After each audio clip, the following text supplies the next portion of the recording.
সুপ্রিয় দর্শক, আসসালামু আলাইকুম। নিউজ 24 এর দুপুরের সংবাদে আপনাদেরকে স্বাগতম। প্রথমেই জানিয়ে দিচ্ছি সংবাদ শিরোনাম। জাহাঙ্গীরনগরে হামলার শিকার সাবেক ছাত্রলীগ নেতার মৃত্যু। জাহাঙ্গীরনগরে সাবেক ছাত্রলীগ নেতাকে হত্যার প্রতিবাদে মধ্যরাতে বিক্ষোভ।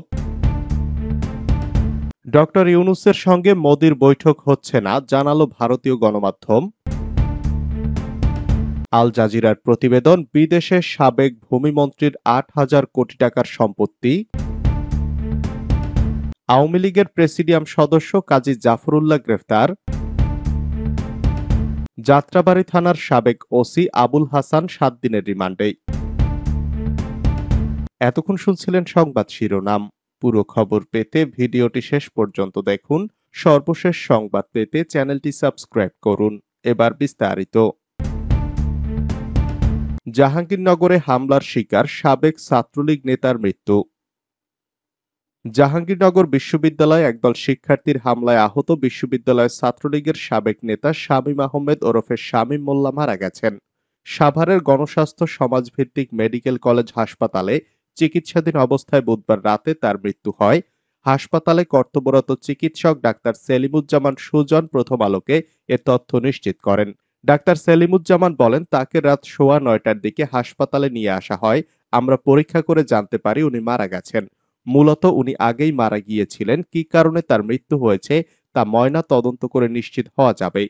এর আগে বুধবার বিকেলে জাহাঙ্গীরনগর বিশ্ববিদ্যালয় ক্যাম্পাসে একদল শিক্ষার্থী শামীম মোল্লাকে পিটিয়ে আহত করেন।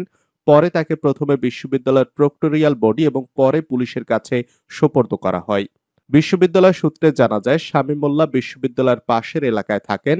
গত ১৫ জুলাই রাতে উপাচার্যের বাসভবনে অবস্থানরত বৈষম্য বিরোধী ছাত্র আন্দোলনের শিক্ষার্থীদের ওপর ছাত্রলীগ ও বহিরাগত সন্ত্রাসীদের হামলায় তিনি যুক্ত ছিলেন বলে অভিযোগ রয়েছে। জাহাঙ্গীরনগরের সাবেক ছাত্রলীগ নেতাকে হত্যার প্রতিবাদে মধ্যরাতে বিক্ষোভ। জাহাঙ্গীরনগর বিশ্ববিদ্যালয়ে হামলার শিকার হয়ে সাবেক শিক্ষার্থী ও ছাত্রলীগ নেতা শামীম আহমেদ ওরফে শামীম মোল্লার মৃত্যুর ঘটনাকে বিচার বহির্ভূত হত্যা উল্লেখ করে বিক্ষোভ করেছেন শিক্ষার্থীরা। গতকাল বুধবার দিবাগত রাত ২টার দিকে বিশ্ববিদ্যালয়ের বটতলা এলাকা থেকে এ বিক্ষোভ মিছিল বের করা হয়। বিশ্ববিদ্যালয়ের অর্থনীতি বিভাগের ৪৭ ব্যাচের শিক্ষার্থী প্রাপ্তি তাপসী বলেন, আমাদের ক্যাম্পাসে ছাত্রলীগের একজন সাবেক নেতাকে ২ দফায় গণপিটুনি দেওয়া হলো এবং এর ফলে তার মৃত্যু হলো। আমরা জাহাঙ্গীরনগর বিশ্ববিদ্যালয়ের শিক্ষার্থীরা স্পষ্টভাবে বলতে চাই, আমরা বিচার বহির্ভূত যে কোনো হত্যাকাণ্ডের বিরুদ্ধে। কেউ যদি অপরাধ করে তাহলে রাষ্ট্রীয় আইনে শাস্তি দেওয়া হোক, কিন্তু কাউকে বিচার বহির্ভূতভাবে পিটিয়ে মেরে ফেলাকে জাহাঙ্গীরনগর বিশ্ববিদ্যালয়ের শিক্ষার্থীরা সমর্থন করে না। ডক্টর ইউনূসের সঙ্গে মোদির বৈঠক হচ্ছে না, জানালো ভারতীয় গণমাধ্যম। বাংলাদেশের অন্তর্বর্তীকালীন সরকারের প্রধান উপদেষ্টা ডক্টর মোহাম্মদ ইউনূসের সঙ্গে ভারতের প্রধানমন্ত্রী নরেন্দ্র মোদির বৈঠক হচ্ছে না বলে জানিয়েছে ভারতের গণমাধ্যম। আগামী সপ্তাহে জাতিসংঘের সাধারণ অধিবেশনের ফাঁকে এই বৈঠক হওয়ার কথা ছিল। এ বিষয়ের সঙ্গে জড়িত ব্যক্তিদের বরাতে ভারতের সংবাদ মাধ্যম হিন্দুস্তান টাইমস আজ বৃহস্পতিবার এ তথ্য জানিয়েছে। সাধারণ পরিষদের বৈঠকে সাইডলাইনে ভারতীয় প্রধানমন্ত্রীর সঙ্গে বৈঠকের জন্য এই মাসের শুরুর দিকে নয়াদিল্লির কাছে আনুষ্ঠানিক অনুরোধ জানিয়েছিল ঢাকা। কূটনৈতিক সূত্রের বরাত দিয়ে হিন্দুস্তান টাইমস জানায়, আওয়ামী লীগ সরকারের পতন ও শেখ হাসিনার ভারতে পালিয়ে যাওয়ার পর দুই দেশের মধ্যে দ্বিপক্ষীয় সম্পর্কে যে অস্বস্তি তৈরি হয়েছে তা দূর করতেই দুই নেতার বৈঠকে আগ্রহী বাংলাদেশ। নাম প্রকাশে অনিচ্ছুক ওই সূত্রগুলো আরও জানায়, এ ধরনের বৈঠক ভারতের এজেন্ডায় নেই। যুক্তরাষ্ট্রে ৩ দিনের সফরে কোনো ফাঁকা সময় নেই। মোদি ২১ সেপ্টেম্বর ডেলাওয়ার উইলমিংটনে কোয়াড নেতাদের শীর্ষ বৈঠকে যোগ দিবেন। ২৩ সেপ্টেম্বর তিনি জাতিসংঘের সাধারণ পরিষদে ভাষণ দেবেন। তাদের একজন বলেন, প্রধানমন্ত্রী মোদি নিউ ইয়র্কে সাধারণ পরিষদের সাইডলাইনে কিছু দ্বিপক্ষীয় বৈঠক করবেন বলে আশা করা হচ্ছে, তবে বাংলাদেশের অন্তর্বর্তী সরকার প্রধানের সঙ্গে বৈঠক তার সময়সূচিতে নেই। আল জাজিরার প্রতিবেদন, বিদেশে সাবেক ভূমিমন্ত্রীর ৮,০০০ কোটি টাকার সম্পত্তি।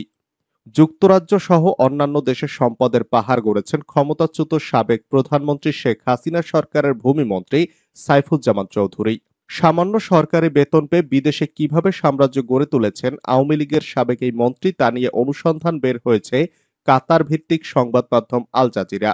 বুধবার আল জাজিরায় প্রকাশিত ওই অনুসন্ধানী প্রতিবেদনে বলা হয়েছে, সাইফুজ্জামান চৌধুরী যুক্তরাজ্যে $250 মিলিয়ন খরচ করে 360টি বিলাসবহুল বাড়ি কিনেছেন, যার দাম বাংলাদেশি মুদ্রায় প্রায় 3,000 কোটি টাকা। ব্রিটেন ছাড়াও নিজের রিয়েল এস্টেট ব্যবসাকে সম্প্রসারণ করেছেন মধ্যপ্রাচ্যের দেশ সংযুক্ত আরব আমিরাতের দুবাই, নিউ ইয়র্ক, সিঙ্গাপুর এবং মালয়েশিয়ায়ও। সব মিলিয়ে তিনি 5 শতাধিক বাড়ি কিনেছেন, যেগুলোর মূল্য প্রায় $700 মিলিয়ন বাংলাদেশি মুদ্রায়, যা প্রায় 8,367 কোটি টাকারও বেশি। ব্রিটেন ছাড়াও নিজের রিয়েল এস্টেট ব্যবসাকে সম্প্রসারণ করেছেন মধ্যপ্রাচ্যের দেশ সংযুক্ত আরব আমিরাতের দুবাই, নিউ ইয়র্ক, সিঙ্গাপুর এবং মালয়েশিয়ায়ও। সব মিলিয়ে তিনি 5 শতাধিক বাড়ি কিনেছেন। কাতার ভিত্তিক এই সংবাদ মাধ্যম বলেছে, গত বছর বিনিয়োগকারীর ছদ্মবেশে তাদের সাংবাদিক সাইফুজ্জামানের $14 মিলিয়ন বাড়িতে যায়। ওই সময় ছদ্মবেশী সাংবাদিকদের সাইফুজ্জামান বড়াই করে জানান, তিনি কুমিরের চামড়ার হাতে তৈরি জুতার উপর হাজার হাজার ডলার খরচ করেন এবং লন্ডনের সবচেয়ে দামি দোকান থেকে ইতালিয়ান স্যুট তৈরি করে পরেন।